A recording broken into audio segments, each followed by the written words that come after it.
नमस्कार दोस्तों, स्वागत है आप सभी का एक बार फिर से। माँ जगदम्बा आप व आपके परिवार पर अपनी कृपा दृष्टि सदा सर्वदा बनाए रखें। दोस्तों, यदि आप अपनी लाइफ में नया कुछ सीखना चाहते हैं और हमारे चैनल पर पहली बार आए हैं तो चैनल को सब्सक्राइब करके बेल आइकन जरूर दबाइएगा। दोस्तों, ऋषियों ने हमारे संपूर्ण जीवन चक्र को 16 संस्कारों में बांधा है। जहाँ गर्भाधान प्रथम संस्कार है तो पितृ मेघ या अंत्येष्टि अंतिम। भाद्रपद शुक्ल पूर्णिमा से आश्विन कृष्ण अमावस्या तक 16 दिनों को पितृपक्ष कहा जाता है। शास्त्रों में जन्म से ही मनुष्यों पर 3 ऋण बताए गए हैं: देव ऋण, ऋषि ऋण और पितृ ऋण। श्राद्ध के द्वारा पितृ ऋण से निवृत्ति होती है, इसलिए पितृपक्ष के दौरान श्राद्ध श्रद्धा एवं भक्ति पूर्वक तर्पण करना चाहिए, पिंडदान करना चाहिए और अपने पूर्वजों का श्राद्ध करना चाहिए। दोस्तों, आज हम वायु पुराण में उद्धृत 43वें श्लोक की चर्चा करेंगे, जिसमें बताया गया है कि श्राद्ध मृत्यु तिथि पर करें या दाह संस्कार तिथि पर, यानी कि जिस दिन जो है व्यक्ति की मृत्यु हुई हो उस तिथि पर हम जो है श्राद्ध मनाएं, या जिस दिन जिस तिथि पर हमने दाह संस्कार किया है उस तिथि पर श्राद्ध मनाए जो है। इस बात पर आज हम चर्चा करेंगे। आगे बढ़ने से पहले आपसे रिक्वेस्ट करती हूँ कि वीडियो को लाइक करिएगा, दोस्तों को शेयर कर दीजिएगा, और अगर आपने अभी तक चैनल को सब्सक्राइब नहीं किया है तो चैनल को सब्सक्राइब करके बेल आइकन जरूर दबाइएगा।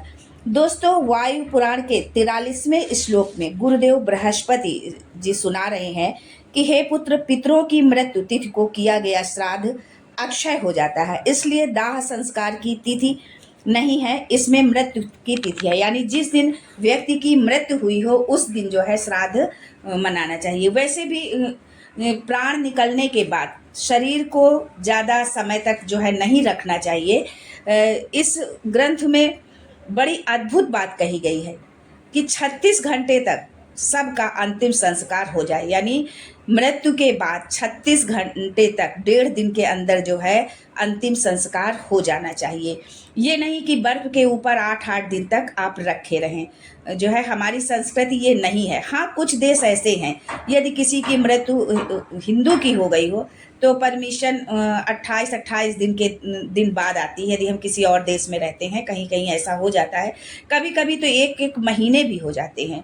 1 महीने के बाद जब सूख गया पूरा पिंजड़ा, कुछ नहीं रहा, गंध आ रही है, दुर्गंध आ रही है, उसका कारण है कि जिनके लोग दूर रहते हैं उनको बुलाने में, उनकी प्रतीक्षा, उनके इंतज़ार करने में समय लग जाता है।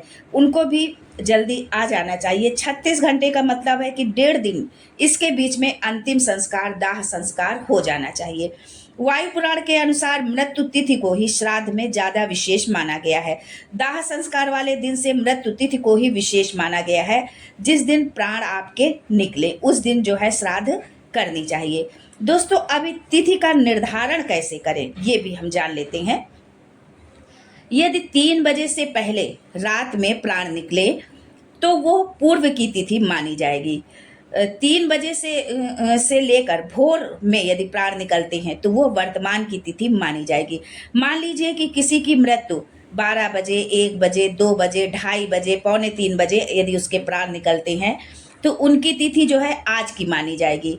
एक उदाहरण के तौर पर कि जिनके प्राण रात्रि में भोर में 3 से 3:30 बजे, 4 बजे, 5 बजे या सूर्य उदित से पहले या सूर्य उदित के बाद प्राण निकलते हैं तो उनकी मृत्यु की तिथि कल की मानी जाएगी। ये अंग्रेजी का कैलेंडर है कि 12 बजे रात में तारीख चेंज हो जाती है। दोस्तों, तारीख चेंज होती है, तिथि नहीं चेंज होती है। तो हमारे यहाँ श्राद्ध तारीख से नहीं मनाई जाती है, तिथि से मनाई जाती है।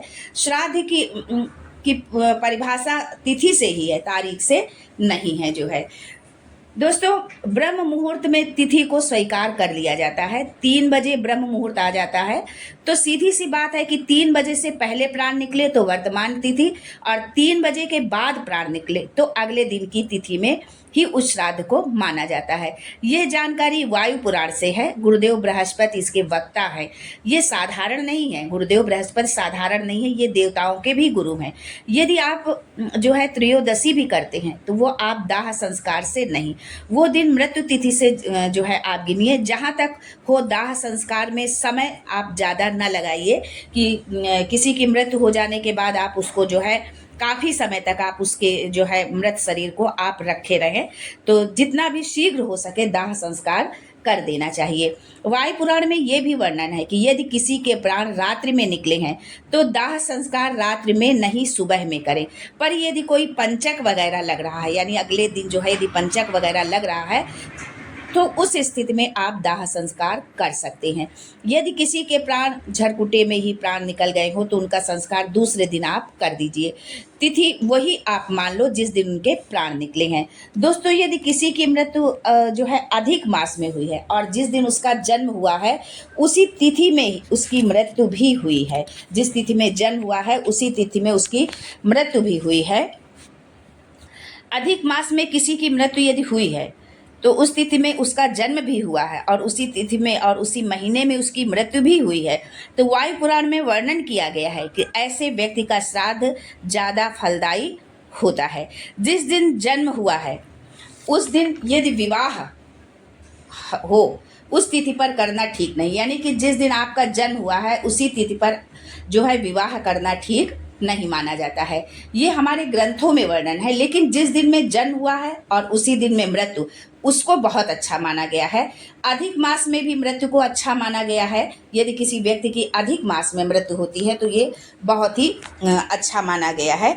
ऐसे श्राद्ध को अक्षय श्राद्ध कहा जाता है, यानी जिसकी मृत्यु अधिक मास में हुई हो और उस व्यक्ति की जब हम श्राद्ध करते हैं तो उसके श्राद्ध से जो हमें पुण्य मिलता है वो अक्षय होता है। वायु पुराण में स्पष्ट लिखा गया है कि जो श्राद्ध किया जाता है और जगह मतलब जिस जगह पर श्राद्ध किया जाता है उससे 7 पीढ़ियों तक का तारण होता है। यानी कि गया में यदि हम श्राद्ध करते हैं अपने किसी भी पूर्वज का, तो जो श्राद्ध गया में किया जाता है और जो श्राद्ध हम किसी दूसरे स्थान पर करते हैं उससे 7 पीढ़ियों का तारण होता है। मानो हम गया में करते हैं या हम प्रयागराज में करते हैं, हरिद्वार में करते हैं, तो गया में जो श्राद्ध किया जाता है मतलब और जगह जो हम श्राद्ध करते हैं उससे हमारी 7 पीढ़ियां तरती हैं, पर जो गया जी में हम श्राद्ध करते हैं उससे हमारी 21 पीढ़ियों का तारण होता है। हमारी 21 पीढ़ियां उससे तर जाती हैं। और ये भी लिखा है कि ये जो है वायु पुराण के 44वें नंबर का श्लोक है कि यानी गया में किए गए श्राद्ध से 21 पीढ़ियों का तारण होता है। ये जो सारी जानकारी आप लोगों को हम दे रहे हैं ये कहीं पर ये नहीं कि मन गढ़ंत है, जो है ये हमारे वायु पुराण में लिखा गया है और आप इसको देख भी सकते हैं जो है कि वायु पुराण में 44वें नंबर का ये श्लोक है कि जो है गया में यदि हम श्राद्ध करते हैं तो हमारी 21 पीढ़ियों का तारण होता है।